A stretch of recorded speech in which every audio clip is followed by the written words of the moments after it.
Hello, hello, hello. I'm Ted Crow, and I am the Barefoot Craftsman.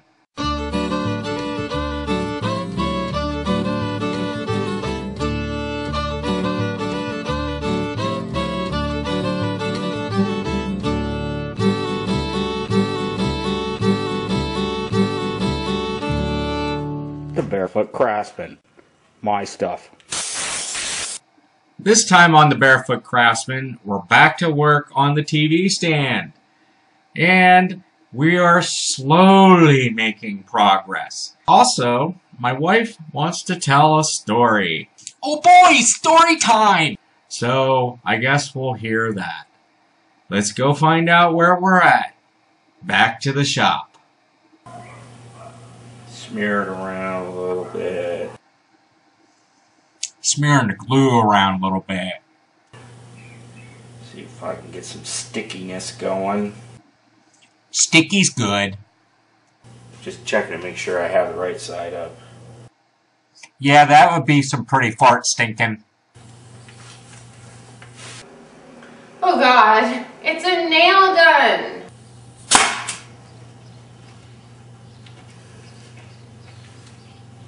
Okay. Well, T, it's a nail gun. Got that piece on. And I'm going to come around here. Remember, we're doing an appellation measure here. What? Appellation measure? And come around to the other side. What the hell is an appellation measure? And put that piece on. Notice the 45 is going away from the board. It's coming out this way. A little bit of glue.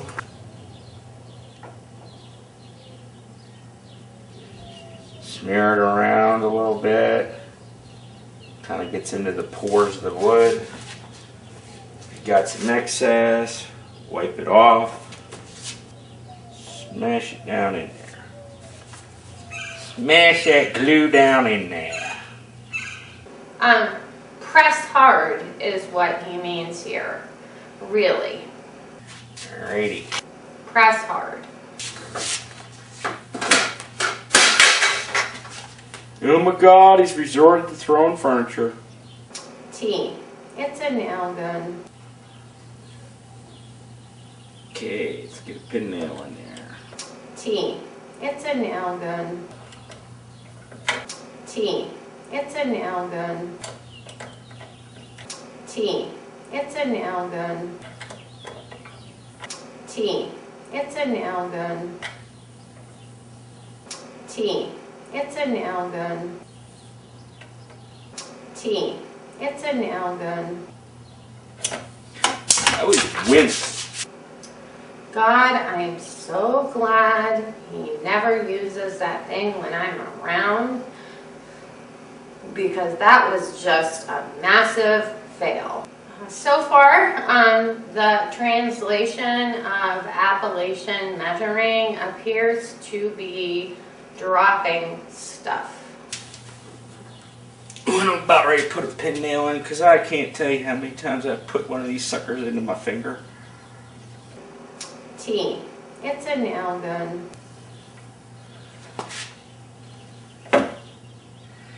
Mainly because I'm always doing this little tedious, tiny crap. T, it's a nail gun. It is, in fact, possible to create a lovely and pleasing object without losing a finger. And if it doesn't, you can sand it.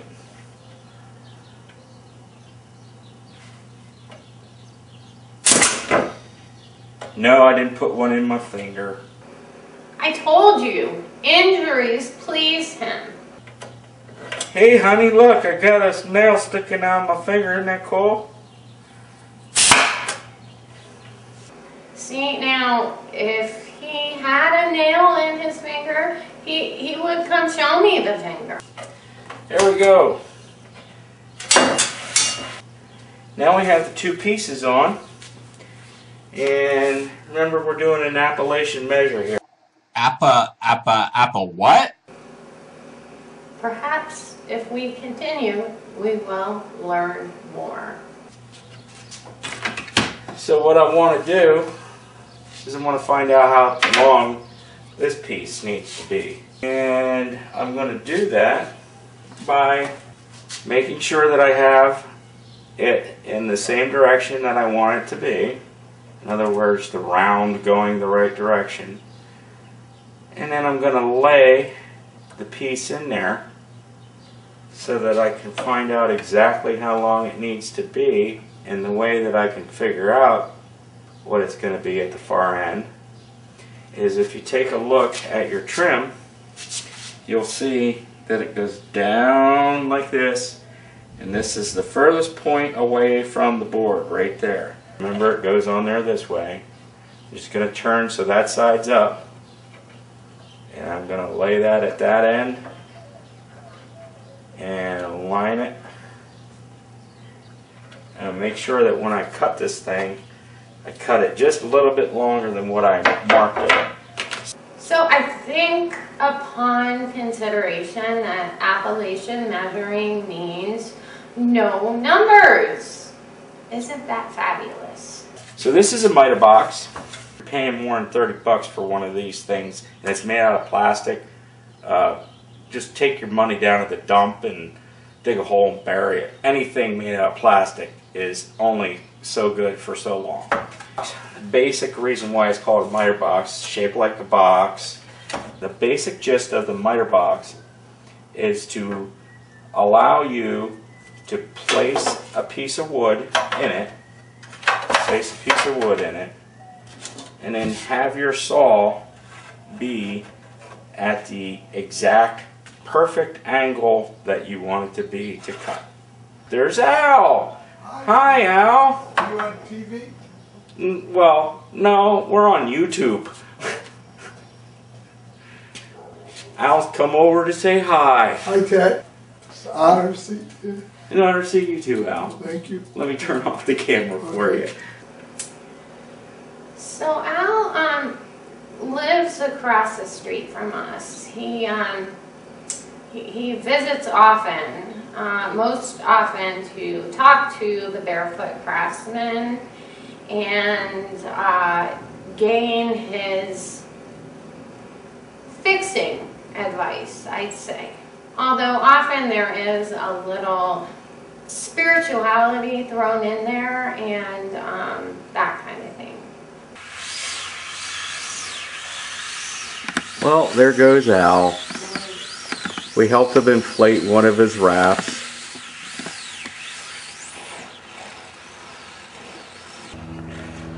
One busted inner tube, one inner tube blown up. Oh, inflated, not blown up, inflated. Good catch. Not blown up, but inflated. Correct use of a word, Barefoot Craftsman. I'm proud of you. You're probably gonna go put him in his pool. Bye, Al.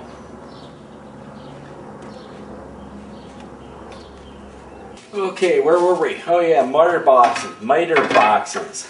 Blech, I got poopy in my mouth or something. I got poopy in my mouth or something. I think that sentence wins the award for sentence one should most never, ever, ever, ever say ever. Oh, speaking of which, I once did have actual sewage in my mouth.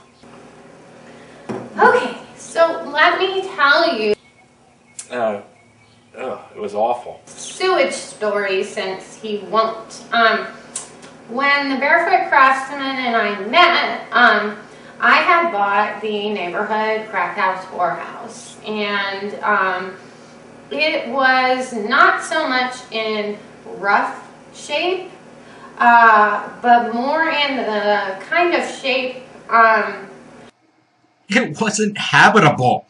It was like a trash bin with broken stuff in it. Well, we were all moving in, and our next door neighbor, this little kid named Siobhan. I mean, like, seriously. Look at the kitchen. Came over and said, "Are you guys sleeping in there?" And the look on his face was priceless. And what does this have to do with sewage? But the bottom line was, our downstairs toilet had been clogging. And it had been doing so for some time in that scary way where you never quite know what's going to happen. I knew what was going to happen. That's why I said, don't use it. And the Barefoot Craftsman decided that he would roto-rooter it himself, which it was a decision I was grateful for because they're expensive, those guys, you know. So he runs down to Home Depot and he gets one of these roto-rooters, which apparently weigh like 500 pounds. Okay, that's a little bit of an exaggeration. Try about 70 to 120 pounds. Not 500. And drags it into the house and starts going at it. And there were roots and hair clogs and just all kinds of stuff in there.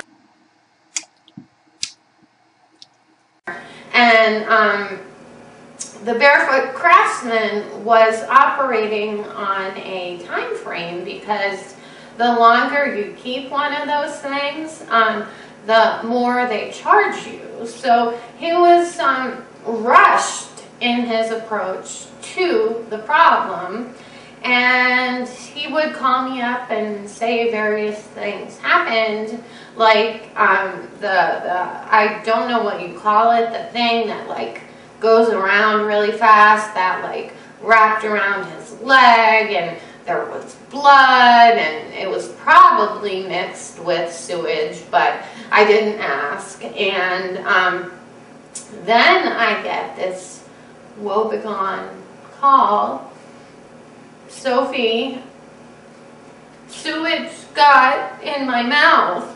And he began to explain how that happened, but I'm afraid that the humor of the situation overwhelmed me to the point where I said, "Wow, you literally ate shit for me, and no one's ever done that for me before, and I love you."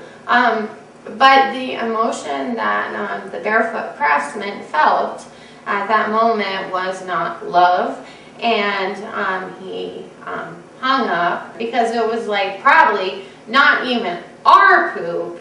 It was probably some, you know, crackhead's poop.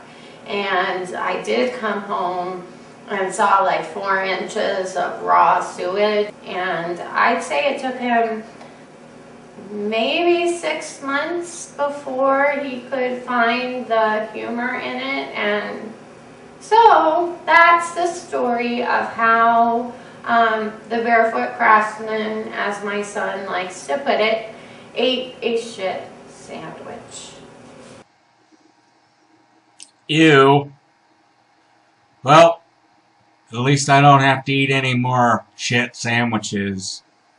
How about it? That gal can tell a story longer than the wind blows.